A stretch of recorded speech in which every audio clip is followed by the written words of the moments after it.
Hi guys, welcome to AllCBTs. My name is Faith Badru, and today we're looking at 10 likely WAEC biology theory questions. Sit back and relax, we'll be right back. Welcome back. Today we'll be looking at 10 likely WAEC biology theory questions. So these are 10 likely standard biology questions that you might see in your WAEC examination.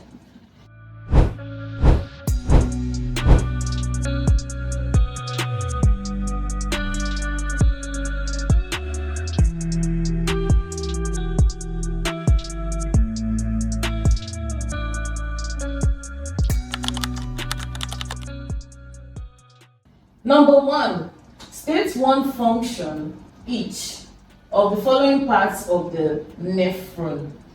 Now, in this particular question, they're talking about the nephron. Now, if you don't know the meaning of nephron, you cannot answer this particular question. So let's look at it. What is a nephron? Now, this nephron, they are called the units of kidneys, and these nephrons, they are found in the kidneys. Now know that in our kidneys, the kidney is the organ that is responsible for production of urine. So these units, these nephrons, they are inside the kidney. They make up the kidney. They are responsible for this production of urine. So that is the meaning of nephron. They are the units of the kidneys. And we have a diagram. To draw one particular nephron, a nephron can look like this.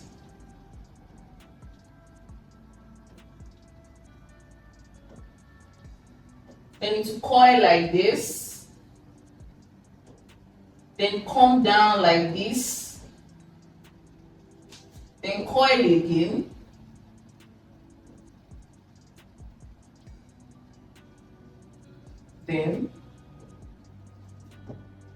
Now this is how a nephron looks like. If I were to label this particular nephron, this place is the glomerulus.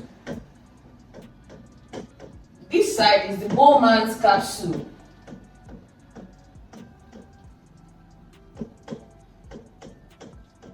This is the proximal convoluted tubule.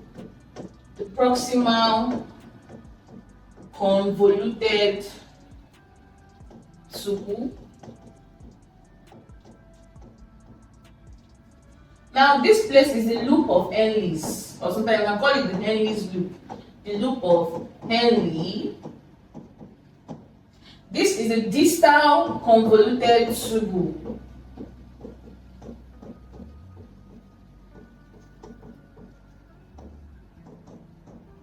Then we have the collecting ducts. So this here is a diagram of the nephron.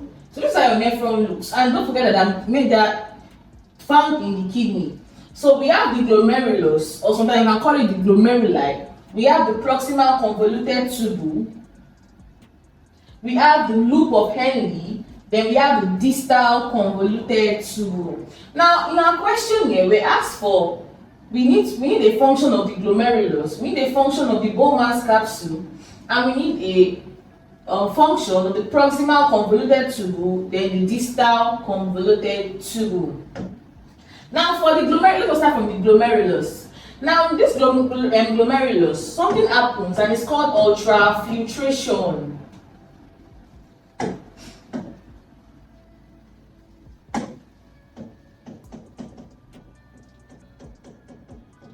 Now this ultrafiltration, it is now when the blood coming from the intestine, when it's coming from the small intestine after food digestion has occurred, when your body has absorbed nutrients from that particular food and it's already in your bloodstream. So that particular blood will now flow through this place in the kidney. Then in this particular glomerulus, it will now ultrafiltrate. It will ultrafiltrate.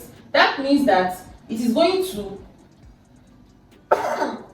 It's going to separate everything into how it's meant to be. So that is the function of glomerulus for ultrafiltration. Now we have the Bowman's capsule. Now this here is the Bowman's capsule. Now in the Bowman's capsule, what the Bowman capsule does is to collect the filtrates. Because now the glomerulus has collected the filtrates from the blood. Now this Bowman's capsule will now collect the filtrates from the glomerulus. So you can say the function of the Bowman's capsule is to collect filtrates. Collect the filtrate. Then after it gets to the Bowman's capsule, it now enter this proximal convoluted tubule. Now in this proximal convoluted tubule, something happens and it's called selective absorption, selective reabsorption. Now in this selective reabsorption, it's going to absorb nutrients like ammonia, like amino acids like glucose and other things. So that's what happens in the proximal convoluted tubule. Because in that filtrate, there are nutrients in these filtrates.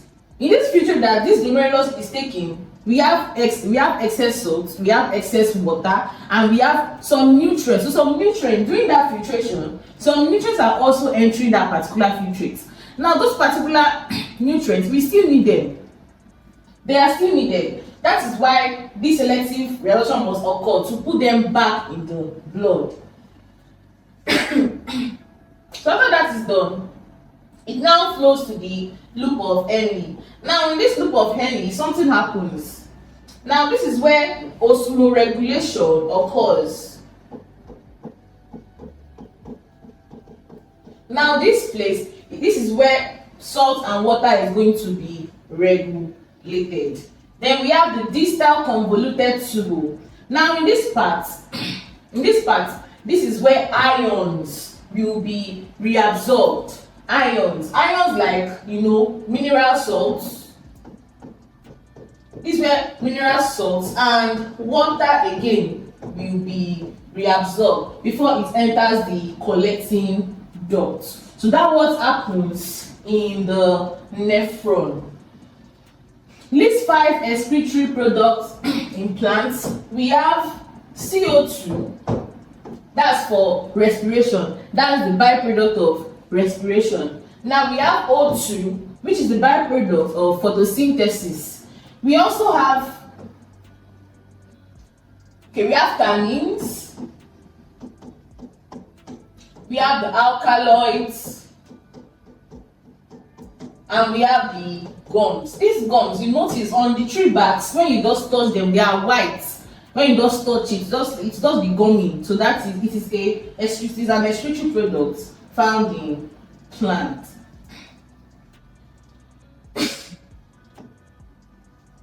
Number 2, an individual ate a hot and large meal of cassava with salty groundnut soup. The individual was sweating profusely and did not drink water after the meal. Now, state one role each played by the following organs involved in the activity above. Number 1, we have mouth. Number 2, we have the skin. 3, we have tongue. 4, we have the kidney. 5, we have the stomach. And 6, we have the small intestine. 7, large intestine. And we have the liver. Now, this is under nutrition. Now, this is talking about digestion. So they're asking us that what does, after this person has eaten this particular food, what is going to happen in these particular places? Now you have to know, you have to expatiate, you have to tell them about the enzyme, the role that particular thing is playing. Everything, you must be very, very, very, you must be so comprehensive when you are explaining it. Okay, so let us highlight some of the things we need to note from here. We have to note that, let us note the particular food that was eaten. Now we said that it's a large meal of cassava.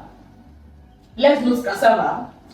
salty groundnut soup. Now soup means that it was prepared, okay, with different kinds of seasonings. Okay, so let us take note of salty groundnut soup.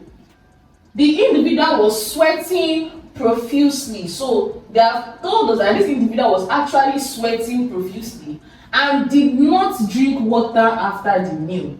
This person did not drink water after the meal. Now we are going to know the reason why we are taking note of these things. We will know soon. Now let's start from the mouth. Let's start from the mouth. So in the mouth, don't forget that we took note of cassava. Now, don't forget that the person ate cassava. Now, the first thing that happens in the mouth is that the digestion of cassava. Now, we know that cassava is a carbohydrate. It's a carbohydrate. And the digestion of carbohydrates starts from the mouth. So that means this cassava will start being digested from the mouth. So let's see, okay, so let us see what will happen in the mouth for that cassava. So when you're about to write this, you can say, oh, mouth. You highlight in the mouth. Then write the first thing, cassava starts digestion. Write that. Cassava starts digestion. Now, what is in the mouth that allows cassava to digest is the enzyme that is called tyroline. Tyroline. So tyroline will start the digestion of this cassava.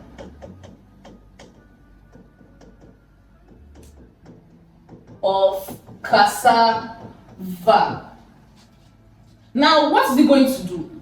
It's going to convert the starch in cassava to maltose. So that's what happens in the mouth. And okay, what else do we have? Okay, just one row plate. Okay, and that's one row that I am going to highlight. It has to be the most important row. It has to be the most important row. Now, in the mouth, the most important row is the tyroline that starts the digestion of this cassava.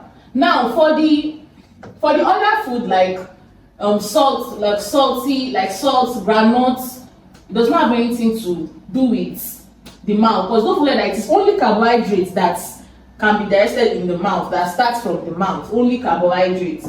So we are done with the mouth. So let's move to the skin. Now note that they said that he was sweating profusely. He was sweating profusely and he did not drink water. And he was eating a very salty food. So in the skin, we can write that the skin will help to get rid of excess salt that was in the food. Why? Because our sweat is the combination of water, is the combination of small amounts of urea and salt. That's why when you taste your sweat, it's always very salty. So you can say skin to help to get rid of excess salt from the food. In the food.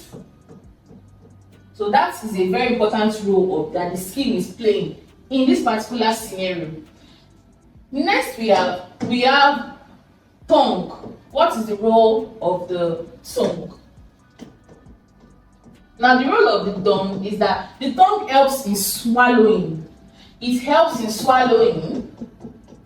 It helps to swallow, and also when you are swallowing your food, you might not notice, but your food must look like something like this when you are swallowing. It must be rolled over. It must be circular. It must be round like this, but you don't notice because it's only the food. Your mind will be in the food that you're eating, not how it is entering your system. So, and it's called bolus. Bolus. Yes, it's called bolus. Now, your food is always being rolled into bolus or bolus. Now, it is a tongue that helps to roll your food into bolus for easy swallowing. That is why we said it helps to swallow. For the next one, we have kidney. Now we have just seen the kidney, we have just seen the nephrons, we have seen what nephrons do. So for kidneys, these kidneys, they help to regulate water. Now notice that they said that he did not drink water. This one you have to be very, you have to read your questions very, you have to note. They said he did not drink water. So because he did not drink water, too much water must not be, he must not go to the, he must not urinate too much so that he will not be dehydrated. So it is kidney that will not help him to retain water. So you can put kidney retains water. Why? You can now put to, because and you can now say the reason that, oh, because he did not drink water, so the kidneys will help to retain water, and also it will also help him to get rid of salt, excess salt. Get rid of excess salt.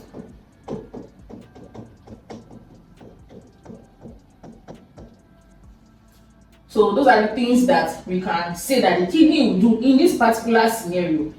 Now don't forget that it differs, because this, now imagine if he was drinking so much water. If he was drinking so much water that the system did not need, we can say that it will get rid of excess water. Or if we say that the food he was eating had very low salt. If it had very low salt, we'll say that to retain salt content.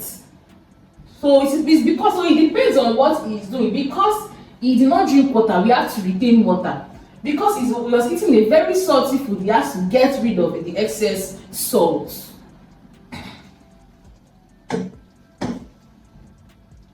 Let's go to the next one. Tongue. We have seen kidney, stomach.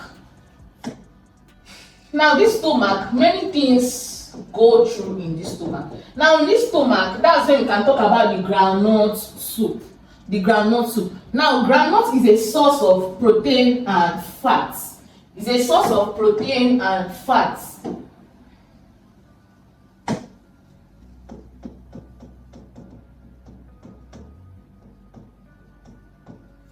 And we should all know that in the stomach, the digestion of protein occurs in this stomach. So what happens in this stomach? We can say that the groundnut soup is digested, and what happens? We can say that the enzyme pepsin will convert these granules into peptides. So the protein, so the pepsin will convert the protein that is in this granule soup to peptides. Now that is the main thing that is happening in the stomach. Don't forget that they said that one row. So we are looking for the most important thing, because there are many other things that I can say that is happening in the stomach. I can say the food is getting churned. What is churned? That's churning. It means that it is mixing. It can mix there. I can say that HCl is there to regulate the alkalinity that's happening in the mouth. I can say all those things. But looking for the most important. And what's happening in the stomach is that granule soup is digested as how? The pepsin in the stomach, that is an enzyme. I can say the enzyme pepsin is converting the protein in granule soup to peptides. Next one we have the small intestine. What happens in this small intestine? Now in the small intestine, what is going to happen here is that the digestion of that carbohydrate will happen. Digestion of the granule soup too will happen. The digestion of the fats. Don't forget that granules, I said, it contains protein and fat. So those carbohydrates, protein, fats, the terminal, everything is going to be digested and absorbed in the small intestine. So you can write here that, now don't forget that these are maltose. So in the small intestine, the maltose will convert this maltose into glucose. Once again, we can say that these are peptides that we have. We can say that trypsin, that's for protein. Trypsin is the enzyme. So our peptides will be converted to polypeptides by trypsin. All these are happening in the small intestine. Polypeptides. Then erepsin will now digest it again to amino acid.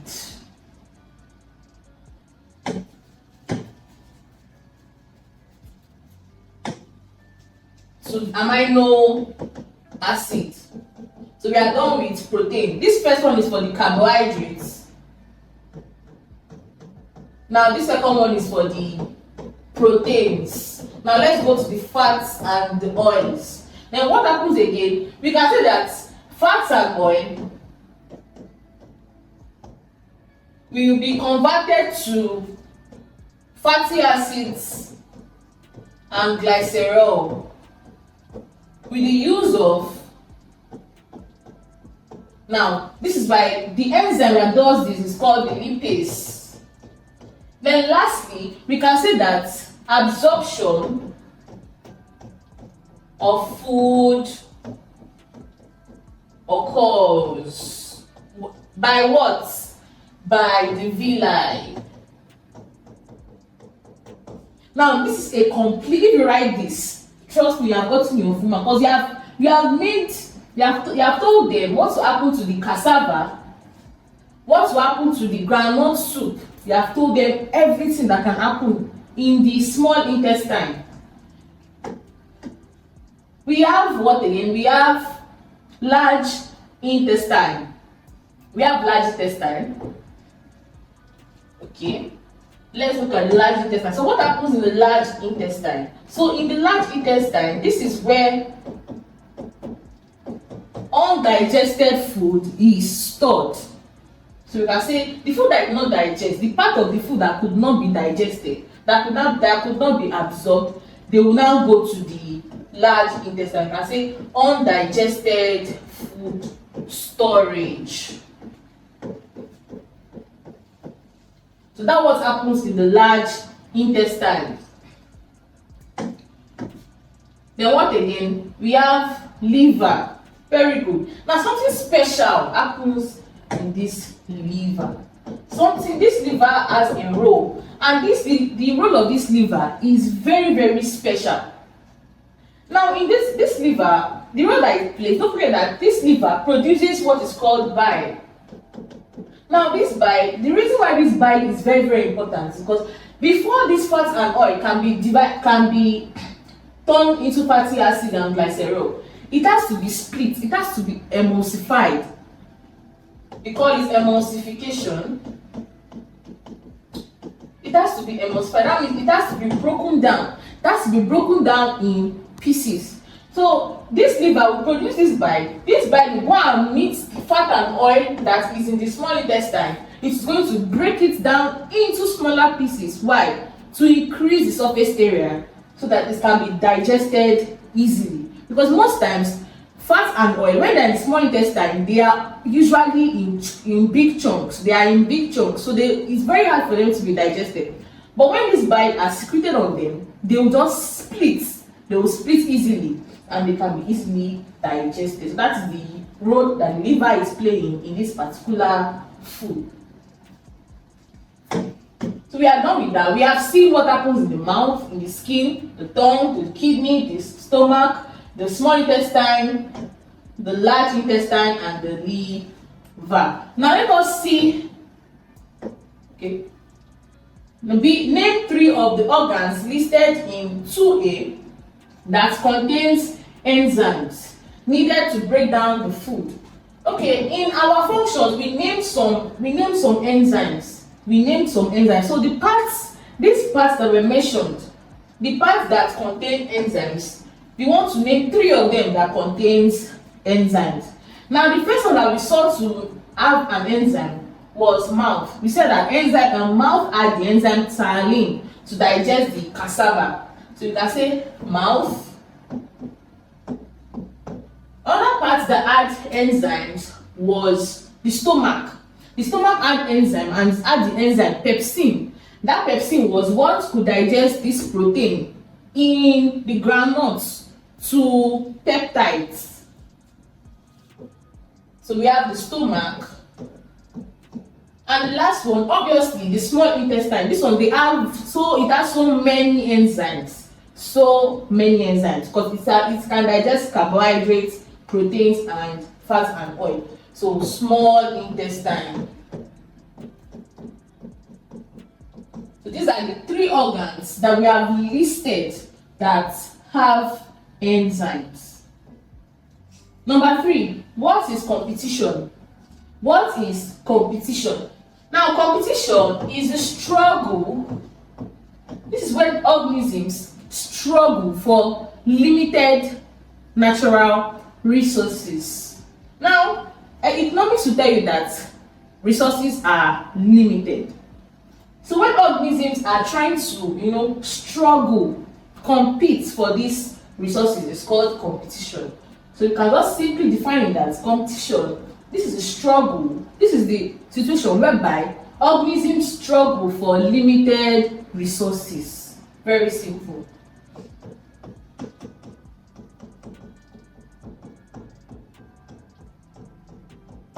Now we have here list 2 types of competition. Now we have 2 types of competition. We have the intra-specific and the interspecific.